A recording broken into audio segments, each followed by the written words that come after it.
Donald Trump has defined the terms of Canada's federal election, and the next test has turned into how the candidates hoping to be Canada's next prime minister will respond to the president's Liberation Day tariffs. And an article written in the National Post discusses exactly that.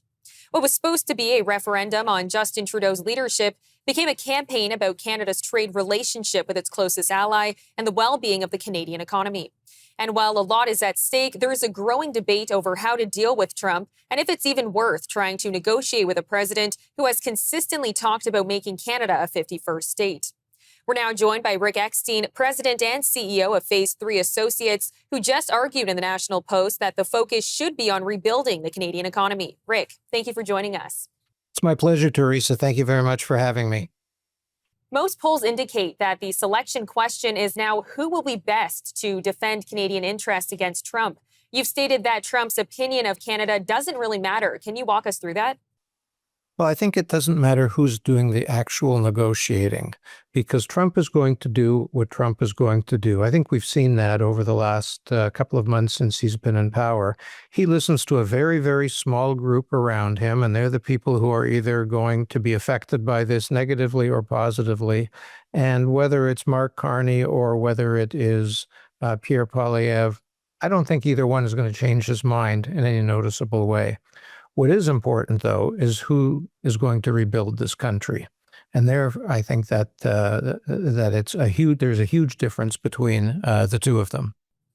In your article in the National Post, you reference Mark Carney's book, Building a Better World for All, where he lays out a sweeping plan to rebalance capitalism with morality. Can you help us and the viewers understand how this can impact Canada? So I read Carney's book because I truly wanted to understand him. And he is an ideologue. He's not a stupid man, but he believes in certain things that just aren't practical. You know, for example, he talks about business should all about being for the benefit of the community and for citizens of Canada. It'd be a lovely idea, but I don't see business doing that. Business is in the business of looking after themselves. He talks about globalism and that all world organizations, whether it's the World Health Organization, the UN, etc., should work together for the benefit of humanity. Again, it's a lovely fairy tale, but that's not the way it works. We've all seen global institutions are being impacted by stakeholders and others. So he has this lovely fairy tale idea of how Canada should work and how the world should work, but it's not realistic. And when it comes to rebuilding the country, you need realism. One of the other things he talks about, he loves institutional control. We can see it in his housing policy right now. He's talking about setting up a central agency to build houses for Canada. Now, Theresa, when's the last time you've seen any government agency efficiently deliver either services or products? I think the answer to that is no. I think Pierre Poilievre is a traditional conservative in the sense that conservatives believe they should create the environment or the ecosystem for companies and people to thrive. In Canada, that involves building railroads, highways, ports, pipelines, putting together an efficient and effective tax system, and then getting out of the way and letting business and individual people thrive. And that's the big difference. The Carney and the Liberals believe in this top-down control. Poilievre and the Conservatives believe in creating an environment for letting those at the bottom grow upwards and thrive. You outline points around bottom-up, not top-down. Structurally, how does the Canada build back a stronger economy? As I said, I think it all has to do with providing the ecosystem for it to thrive. So let's talk about housing. We have to do something about development fees and charges, which are ridiculous. We have to do something about the time that it takes to get approval to build. In the US, you can build a house in 3 years, where here it takes 7 because of the approval process. Now, that isn't the purview of the federal government necessarily, but they can encourage the provinces and the municipalities to streamline and allow things to happen quicker. So you create this environment that anybody can succeed in. That's the whole trick. And that is, I think, what Pierre Poilievre and the Conservative Party is talking about. You write about fairness versus equity. How would you describe the difference? So I think fairness is letting anyone succeed, regardless of race, creed, color, ethnicity, anything like that. Equity is when they try to make certain people succeed where maybe they shouldn't be. There have been applications for medical schools where they say people only of a certain ethnicity, et cetera, can apply. Um, I think that's a problem. It doesn't allow the best to rise to the top. And I think that's what capitalism is all about, is allowing the best to rise to the top. We shouldn't be doing anything to hold people down, but we should be allowing everybody the equal chance to get to the starting gate and then see who wins. What does innovation over ideology look like in building back financial growth in Canada?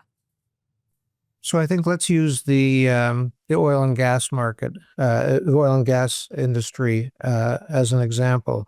The ideology is that oil and gas are bad and that oil and gas emissions are bad. In fact, technology has made huge strides in cleaning up emissions from those. And again, it's you give the industry a goal of cleaning themselves up, and they will do that. So I'll give you a good example right now. So China is opening new coal-fired power plants every couple of days, and they are not clean. They use dirty coal. They use the cheapest coal they can to produce the lowest cost electricity they can. So what are they doing with that power? They're building huge factories to produce solar panels, which they then sell to us so that we can have, quote unquote, clean energy and have some of the highest price energy costs in the world. So they're polluting, making solar panels that are costing us a small fortune. I was at a conference about a month ago in the UK, and there was someone from Germany speaking. And he said several years ago, they made the decision to have the greenest energy grid, and they would hope that the world would follow them. He says now the world is laughing at them because they have the highest price energy costs in the world. So you can't have ideology dictating how you run your economy. It just doesn't work.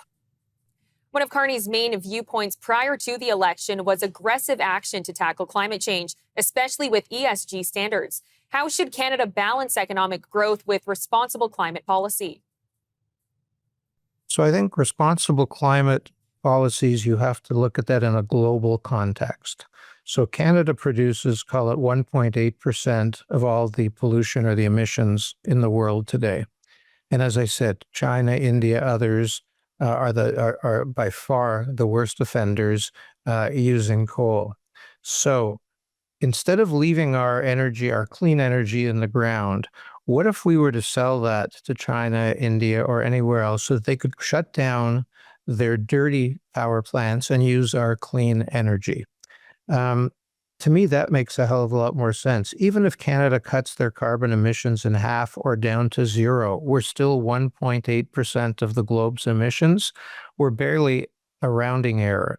But if we could sell those products to other countries so that they could stop using dirty coal, think of the impact we could have on the entire world. And this is where Carney just doesn't see it. He looks at Canada in a vacuum and says, we have to clean up our act.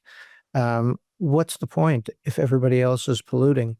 The other thing that I would add is Canada has a chance to save the world at the moment. Western Europe is being strangled by Russian oil and gas. Just think if off our east coast we could do a direct shot across the Atlantic and provide our clean energy to all of Western Europe and wean them off of anybody else.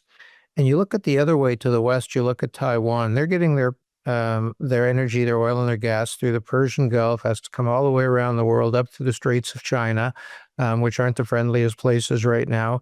We could be sending clean oil and gas to them. And we would literally be saving the world because we would be protecting two major democratic areas. And at the same time, we can be building up our economy, increasing jobs, increasing production. The scale would allow our technology to advance even quicker. We could become one of the most productive nations in the world. We can save the world and save ourselves at the same time if we get rid of some of Carney's ideology. Rick, thank you so much for the time today. Thank you very much, Theresa. It was a pleasure.